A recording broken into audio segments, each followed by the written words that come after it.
কই রে সুফল, কোথায় গেলি তুই? এই দেখ আমি এসেছি। কই বন্ধু, কোথায় গেলে? এখনো ঘুম থেকে ওঠোনি নাকি? হ্যাঁ? আরে বন্ধু অবিনাশ, তুই এই সকালবেলায় হঠাৎ করে এসে পৌঁছালি। আমি তো ভাবতেই পারছি না যে তুই আমাদের ঘরে আসবি। হ্যাঁ, তোকে একটা চমক দেব বলে অনেক ভোর ভোর রওনা দিয়েছিলাম শহর থেকে। দেখ না, সকালবেলাতেই তোদের ঘরে এসে পৌঁছে গেছি। তো আমরা কি এখানে দাঁড়িয়ে থাকবো নাকি? আরে না না, ভেতরে আয়। এটি তোর মেয়ে নাকি? হ্যাঁ, ও আমার মেয়ে। ওর নাম মানি। ও তো গ্রাম দেখবার জন্য ছটফট করছিল। আমি বললাম, গ্রাম যদি দেখতে হয় তাহলে আমাদের বন্ধুর বাড়িতেই চলো। আমিও তো ছোটবেলায় এই গ্রামই কাটিয়েছি, তাই না? আয় আয়, ভেতরে আয়, এখানে দাঁড়িয়ে থাকবার কোনো মানে হয় না। সত্যি, তোকে দেখে যে আমার কি আনন্দ হচ্ছে। মাঝে মাঝে এরকম কুটুমজন ঘরে এলে খুবই ভালো লাগে। আমি আবার কুটুম হলাম কবে থেকে? আমি তো এই গ্রামেরই ছেলে। এই ছোটবেলায় একসাথে খেলাধুলা, পড়াশোনা সবকিছু কি ভুলে গেলি? হ্যাঁ, এখন না হয় আমি কাজের সূত্রে শহরে গিয়ে থাকছি, তা বলে তুই আমাকে কুটুম বানিয়ে দিলি? আরে তুই কুটুম হতে যাবি কেন? তুই তো আমাদের ঘরের লোক। তা মানিমা, তুমি কেমন আছো? আজকে গ্রাম দেখতে বের হবে তো তোমার কাকিমার সাথে? হ্যাঁ কাকা, আমার খুব ভাল লাগছে এখানে এসে। বাবা আমায় সকালবেলা নিতে এসেছিল, কারণ বাবা দেখতে চেয়েছিল সকালবেলার গ্রামের পরিবেশ কত মনোরম। সত্যি আমার খুব ভাল লাগছে। কিন্তু কাকিমা, কাকিমা কোথায়?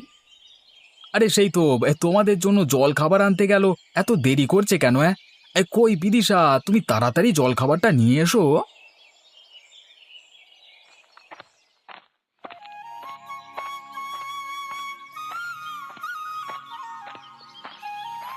যাই বলিস রাজীব, এই সকালবেলায় হাঁটতে বেরোনো শরীরের পক্ষে যে কতটা উপকারী সেটা বলে বোঝানো যাবে না।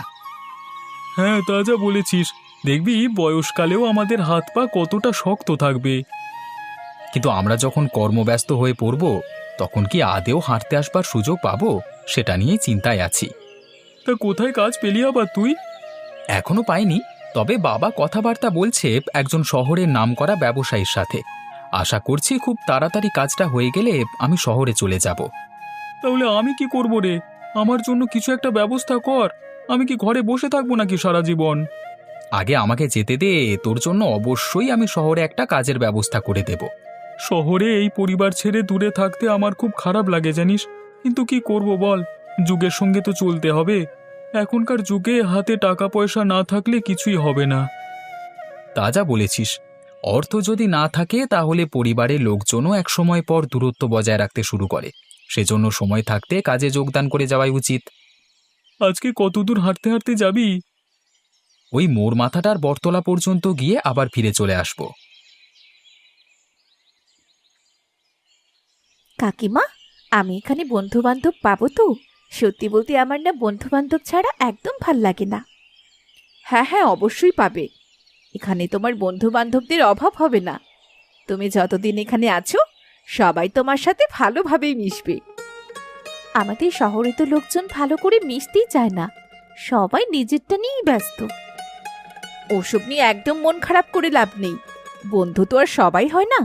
এই যেমন তোমার কাকা আর তোমার বাবা বন্ধু, সে কোন ছোটবেলা থেকেই দুজন একসাথে বড় হয়েছে, আর এখনো একে অপরকে মনে রাখে। হ্যাঁ কাকিমা, আমার সেরকমই একটা বন্ধু চাই, যার সাথে আমি সারা জীবন ভালো একটা মধুর সম্পর্ক বজায় রাখতে পারি।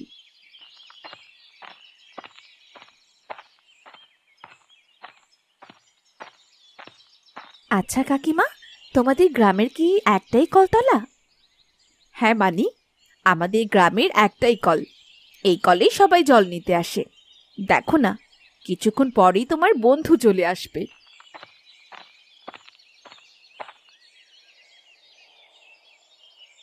কাকিমা, কখন এলে গো? তোমার সাথে এটা কে এসেছে গো? একে তো ঠিক চিনতে পারলাম না। হ্যাঁ রে, তোমার কাকার বন্ধু অবিনাশ কাকা আছে না, এ হলো অবিনাশ কাকার মেয়ে মানি। ও তোমারই বয়সী। আজ সকালবেলাতেই আমাদের ঘরে এসেছে, আর এসে একজন ভালো বন্ধু খুঁজছে। এই তো আমি আছি মানি, তুমি কোনো চিন্তা করো না, আমি তোমার বন্ধু হব। বলো মানি, তুমি কেমন আছো? মানি, ওর নাম রাখি। ও তোমার ভালো বন্ধু হবে। আমি খুব ভালো আছি, আর এখানে এসে খুব ভালো লাগছে। ঠিক আছে, আজকে তাহলে আমরা বিকেল বেলায় গ্রামটা দুজন ঘুরে বেড়াবো, আর তোমার সাথে আমার অনেক বন্ধুদের পরিচয় করিয়ে দেব, বুঝলে? এই যে অবিনাশ, এই হলো আমার মিষ্টি কুমড়োর ক্ষেত। এই মিষ্টি কুমড়ো ফলন করেই আমার জীবন চালিয়ে আসছি আমি। আচ্ছা, তা এই কুমড়ো কি তুই বাইরের হাটে বিক্রি করিস নাকি শুধুমাত্র গ্রামের হাটে? না না, এখনো পর্যন্ত গ্রামের হাটের বাইরে যেতে পারিনি। আসলে সেই সংস্থান তো আমার নেই। শহরের হাটে যদি নিয়ে যেতে হয় তাহলে তো গাড়ি লাগবে। এখন শহরের কোনো ব্যবসায়ী যদি আমার সাথে যোগাযোগ করেন তবে এই কুমড়ো শহরের হাটে যেতে পারে, তার আগে নয়। হ্যাঁ, বুঝলাম। আসলে শহরে থেকে খাঁটি জিনিসপত্র খাই না বললেই চলে, সব ভেজাল জিনিস। আমি তো গ্রামের ছেলে, শহরের খাবার মুখে দিলেই বুঝতে পারি যে কি পরিমাণ অখাদ্য খাচ্ছি আমি। তাহলে কি করিস, না খেয়ে থাকিস নাকি? না খেয়ে কি করে থাকবো বল? ওই কোনো রকমে খেয়ে নিজেকে শান্ত রাখি, তাতেও শরীরে বিভিন্ন রকম রোগের বাসা বেঁধে আছে, বেশি খেলেই বদহজম। তবে তুই গ্রামের জিনিস এবং গ্রামের জল যদি খাস তোর শরীরে কোনো অসুবিধা হবে না। গ্রামের সাথে তো নারীর টান। সেটা তুই ঠিকই বলেছিস। আজকে তাহলে একটা মিষ্টি কুমড়ো খেয়ে দেখা যাক নাকি? সে তো খাবই, তার আগে চল কিছু কুমড়ো নিয়ে গিয়ে বাজারের হাটে বিক্রি করে আসি। আমার সাথে বাজারে যাবি নাকি? তোর সাথে না গিয়ে কোথায় যাব বল? চল তাহলে যাওয়া যাক। ও, তাহলে তোমাদের শহরে বাড়ি? বাহ, এটা শুনে খুব ভালো লাগলো। কেন রে, ওর শহরে বাড়ি আছে শুনে তোর অত লোভ লাগার কি আছে? আরে তুই শুনিসনি, আমাদের রাতুল তো কিছুদিন পর বাইরে কাজে চলে যাবে বলছে। ওর বাবা নাকি কোন ব্যবসায়ীর সাথে কথা বলছে।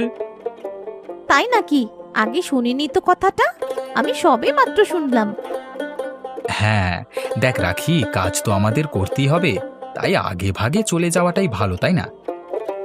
সেটা তো ঠিকই বলেছিস, শুধু শুধু সময় নষ্ট করে তো লাভ নেই। হ্যাঁ, সেটাই আর কি। শহরে গেলে বরং আমার সাথেও দেখা হবে, আর মাঝে মাঝে রাখি গেলে আমার খুব আনন্দ হবে। তা মানি, তোমার গ্রাম কেমন লাগছে? খুব সুন্দর, একদম শান্ত নিরিবিলি পরিবেশ। কোনো শব্দ ঝঞ্ঝাট নেই, ধোঁয়া নেই, ধুলো নেই, চারপাশে শুধু পরিষ্কার আবহাওয়া। হ্যাঁ, আসলে তুমি শহরে থাকো তো, তাই জন্যেই গ্রামে এসে গ্রামের পরিবেশ তোমার খুব ভালো লাগবে। আমাদের আবার উল্টোটা হয়, আমরা গ্রামে থেকে থেকে অভ্যস্ত হয়ে গেছি বলে আমাদের শহরে গেলে খুবই ভালো লাগে। তাই নাকি? তুমি এর আগে শহরে গেছো? এক দুবার গেছি। শহর দেখে মনে হয় যদি শহরে থাকতে পারতাম তাহলে কত হাতের কাছে পেতাম সবকিছু। ওখানে তো সকাল থেকে রাত পর্যন্ত সমস্ত কিছুই খোলা। সেটাই, সব জায়গায় সমস্ত জিনিস পাওয়া যায় না, এক এক জায়গার মাহাত্ম্য এক এক রকম। তাহলে আমাদের মধ্যে বন্ধুত্ব তো হয়েই গেল। আমরা এবার ছোটখাটো একটা পিকনিকের আয়োজন করলে কেমন হয়? হ্যাঁ, কথাটা তুই ভুল বলিসনি। পিকনিক করলে খুবই ভালো হয়, কিন্তু কিসের পিকনিক করবি বলতো? কেন, মাংস ভাত? ঠিক আছে, তাই করা যাক।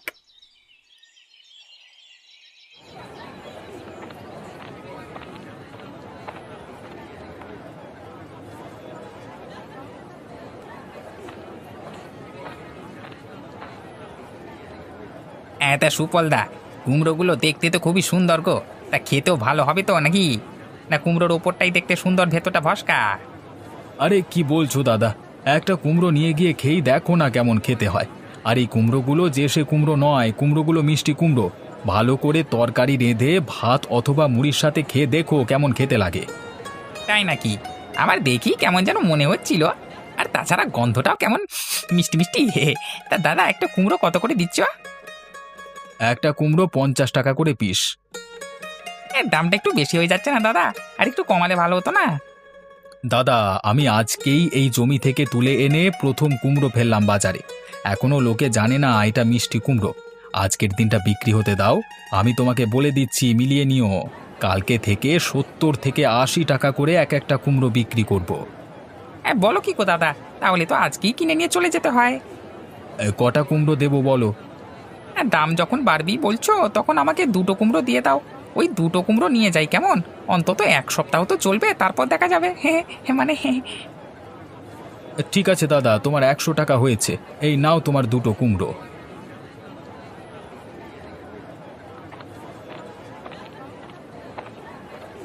সত্যি তোর এই মিষ্টি ব্যবহারের জন্যই ক্রেতারা তোকে এড়িয়ে যেতে পারে না। শহরে আমি যখন বাজার করতে যাই, দাম কমাতে বললে মুখের উপর বলে দেয় যে নিলে নেন, না হলে আসুন। ব্যবহারী মানুষকে সবার থেকে আলাদা করে, জানিস। হ্যাঁ হ্যাঁ, দেখ আমি সবসময় মনে করি আমি এখন ব্যবসায় আছি তো কি হয়েছে, একসময় আমারও বয়স হবে, তখন কেউ যদি আমার সাথে খারাপ ব্যবহার করে তাহলে আমার কেমন লাগবে। তাই আমি সচরাচর কারোর সাথে খারাপ ব্যবহার করি না। আমার মাথায় একটা বুদ্ধি আসছে, বুঝলি। আজকে এখান থেকে বাড়িতে গিয়ে দুজনে মিলে এই বিষয়টা নিয়ে একটা আলোচনায় বসবো। আচ্ছা ঠিক আছে, তাই হবে। ব্যাস, তাহলে এই মেনুগুলোই হবে, একদম দারুণ জমে যাবে। শেষ পাতে কিন্তু মিষ্টির বদলে দই খাবো। সেটা বললে হয় নাকি? ভালো দই তুই পাবি কোথায় এখন? আরে কি হলো মানি? এই মানি, কি হলো রে তোর? তুই এমন পড়ে গেলি কেন? আরে ও তো মনে হচ্ছে অজ্ঞান হয়ে গেছে, মুখে জল দিতে হবে তো। আরে মানির গায়ে তো প্রচন্ড জ্বর, হঠাৎ করে এত জ্বর এলো কোথা থেকে? চল চল, আমাদের আর ওকে এখানে ফেলে রাখা ঠিক হবে না। ওকে তুলে নিয়ে ঘরে দিয়ে আসি, তারপর আমরা ডাক্তার ডেকে আনবো। তা আর বলতে, তাড়াতাড়ি চল। হঠাৎ কি করে এত সব হলো বলো তো? সেটাই তো আমি বুঝতে পারছি না। ও তো আমাদের সঙ্গে হেসে হেসেই কথা বলছিল, আমরা কত গল্প করছিলাম, পিকনিকের একটা পরিকল্পনা করলাম, কিন্তু হঠাৎ এক সময় ও অজ্ঞান হয়ে গেল। ডাক্তার আসতে দেরি করছে কেন বল দেখি? আমার তো খুব ভয় করছে। মেয়েটাই প্রথম গ্রামে বেড়াতে এসেছিল, এখন যদি শরীর খারাপ পাঠিয়ে বসে। তুমি কোনো চিন্তা করো না কাকিমা, মানির কিচ্ছু হবে না, ওরা ডাক্তার নিয়ে এলো বলে। আসুন ডাক্তার বাবু, দেখুন তো মেয়েটা প্রথমবার গ্রামে বেড়াতে এলো। উত্তেজিত হবেন না, আমি দেখছি, দাঁড়ান। কি বুঝলেন ডাক্তার বাবু? না না, তেমন কিছু নয়, আসলে গ্রামে এসে নতুন আবহাওয়া পেয়েছে তো, তাই জন্য শরীরটা একটু দুর্বল হয়ে পড়েছে, হালকা জ্বরও আছে। এই তো মানির জ্ঞান ফিরেছে। মানিমা, এখন কেমন অনুভব করছো? অজ্ঞান হয়ে গেছিলে কেন?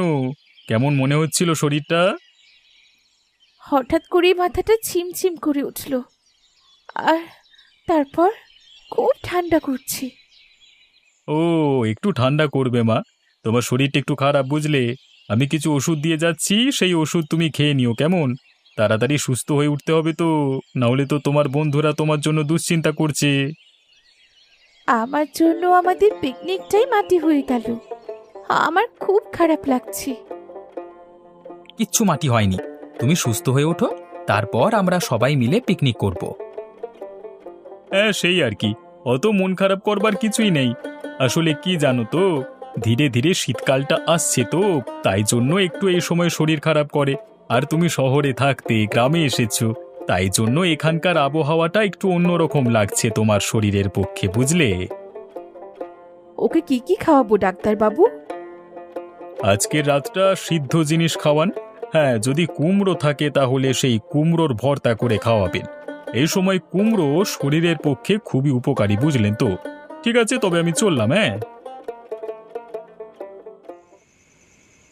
এটা আমার বোঝা উচিত ছিল। আসলে এই গ্রামের জল আবহাওয়া তোমার শরীরে আগে কোনোদিন লাগেনি তো, তাই জন্য দুম করে ঠান্ডাটা লেগে গেছে। হ্যাঁ, তার উপর আবার ভোরবেলায় ওকে নিয়ে বেরিয়ে পড়েছিলিস, গাড়িতে ঠান্ডা হাওয়া লেগেছে। যাই হোক, ডাক্তারবাবু এসে দেখে গেছেন, এটাই ভালো কথা। আমি এখানে যাদের সাথে বন্ধুত্ব করেছি না, তারা খুব ভালো। তারাই আমায় বাড়ি নিয়ে আসে, তারপর ডাক্তার বাবুকেও নিয়ে আসে। বাবা, এরই মধ্যে তুই বন্ধু জুটিয়ে ফেললি, এ তো দারুণ ব্যাপার। শুধু তাই নয়, আজকে রাতে পিকনিক করব বলে ঠিক করেছিলাম, কিন্তু আমার শরীর খারাপের জন্য সেটা আর হয়ে উঠল না। চিন্তার কিছু নেই মা, তুমি তো আর চলে যাচ্ছ না। ভালো করে সুস্থ হয়ে নাও, তারপর কালকে না হয় তোমরা সবাই মিলে পিকনিক করবে। হ্যাঁ গো, ডাক্তারবাবু বলে গেছেন মানিকে কুমড়োর ভর্তা খাওয়াতে। চিন্তার কি আছে, আমি তো আজকে আসবার সময় একটা মিষ্টি কুমড়ো এনেছি। তা তুমি সেটি ওকে ভর্তা করে খাইয়ে দাও, কালকের মধ্যে যেন মানি সুস্থ হয়ে যায়। সুফল, তোকে আমি যে কথাটা বলবো বলছিলাম সেটা বলি নাকি? ও হ্যাঁ হ্যাঁ, আসলে মানির শরীরটা খারাপ দেখে আমার মাথা থেকে একদম কথাটা বেরিয়ে গেছিল। তা বল দেখি কি বলবি? আসলে আমি ভাবছিলাম, আমি যদি কোনো রকম ভাবে তোর জমির এই মিষ্টি কুমড়োগুলো শহরের বাজারে নিয়ে যাওয়ার ব্যবস্থা করি, তাহলে কেমন হয়? বাহ, এ তো দারুণ ব্যাপার। শহরে ব্যবসাটা শুরু করতে পারলে তার থেকে ভালো আর কিছু হবে না। এতে তোরও কাজের পাশাপাশি একটা ব্যবসাও গড়ে উঠবে। তা তুই ঠিকই বলেছিস, আমি সব দিক চিন্তা করে দেখলাম। আসলে শহরের মানুষ গ্রামের এই খাঁটি তরি তরকারি পেলে একদম লুফে নেবে। ঠিক আছে, তবে তাই করা হোক। তুই বরং শহর থেকে একটা গাড়ি পাঠিয়ে দেওয়ার ব্যবস্থা করিস। আমি এখানে ঠিকঠাকভাবে মাল বোঝাই করে তোকে শহরের বাজারে বিক্রি করবার জন্য পাঠিয়ে দেব, কেমন? ঠিক আছে, তাই হোক।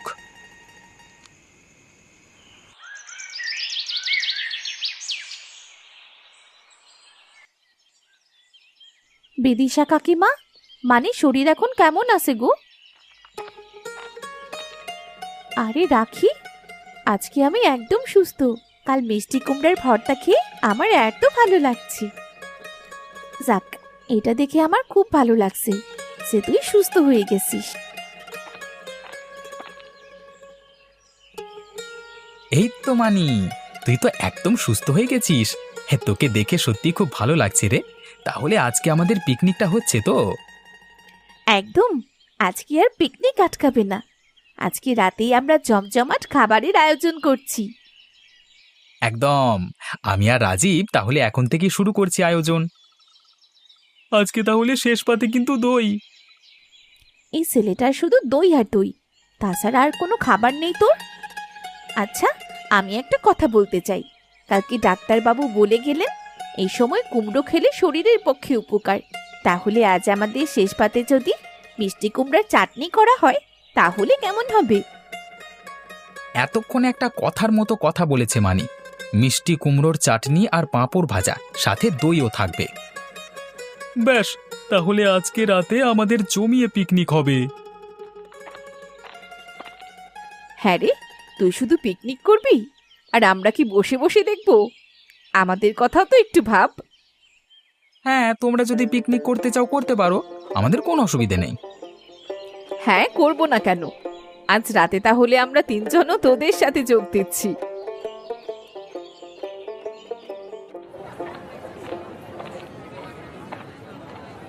বলছেন কি দাদা? আমার তো বিশ্বাস হচ্ছে না। তাহলে আর বলছি কি, আরে আমার তো গত 7 দিন ধরে জ্বর সর্দি চলছে, কোনো ওষুধই খাই না। ওষুধ খেলেও কোনো কাজ হয় না। কিন্তু কালকে তোমার কাছ থেকে মিষ্টি কুমড়ো কিনে গিয়ে দেখলাম, মানে খেয়ে দেখলাম আর কি, আজকে সকালের মধ্যে জ্বর সর্দি অনেকটা কমে গেছে, বললে বিশ্বাস করবে না। তাহলে এটা আমাদের মিষ্টি কুমড়োগুলোর আর একটা উপকারিতা বলতে হবে। সেটা তো আমিও কল্পনা করতে পারছি না। সত্যি করে এটাও কি হতে পারে? আরে সুফল, তুইও ভুলে যাচ্ছিস, কালকে তো মানির জ্বর হয়েছিল। ডাক্তারবাবু বলে গিয়েছিলেন মিষ্টি কুমড়ো খেতে। আজকে সকালের মধ্যেই কেমন সুস্থ হয়ে গেল বল দেখি। না বাবা সুফল, তোমার এই মিষ্টি কুমড়ো গ্রামের সকলের শরীর খারাপের ভালো ওষুধ হিসেবে কাজ করবে। কিন্তু একটাই অনুরোধ বাবা, কুমড়োর দাম যেন তুমি আবার বাড়িয়ে দিও না। ঠিক আছে কাকা, তুমি যখন বলছো তাহলে আমি আর কুমড়োর দাম বাড়াবো না। যদি মানুষের শরীর স্বাস্থ্যের কুমড়োর উপযোগিতা থাকে তাহলে তো খুবই ভালো। আমি মানুষের কল্যাণের জন্য সারা জীবন কাজ করতে চেয়েছি। আর আজকে তার আরেকটা সুযোগ চলে এসেছে তোর কাছে। আশা করছি গ্রামের সকল মানুষ তোর এই কুমড়ো খেয়ে অনেক উপকার পাবে। এ তো শোনায় সোহাগা, আজকে রাতে যে এরকম পিকনিকের আয়োজন হয়েছে সেটা তো আমরা জানতেই পারিনি। আসলে তোমাদের একটা চমক দেওয়ার ইচ্ছে ছিল আমাদের সকলের। সকালবেলায় তোমরা বাজারে বেরোবার সময় আমাদের সিদ্ধান্ত হয়ে গেছিল। তা আজকের পিকনিকে রান্না কে করছে? আজ রাখি আর মানি দুজন মিলে সমস্ত রান্না করেছে। বাহ, এটা তো আরো ভালো হলো। এই গরম গরম মাংসের ঝোল আর ভাত। আর শেষ পাতে কুমড়োর চাটনি, একদম জমে যাবে।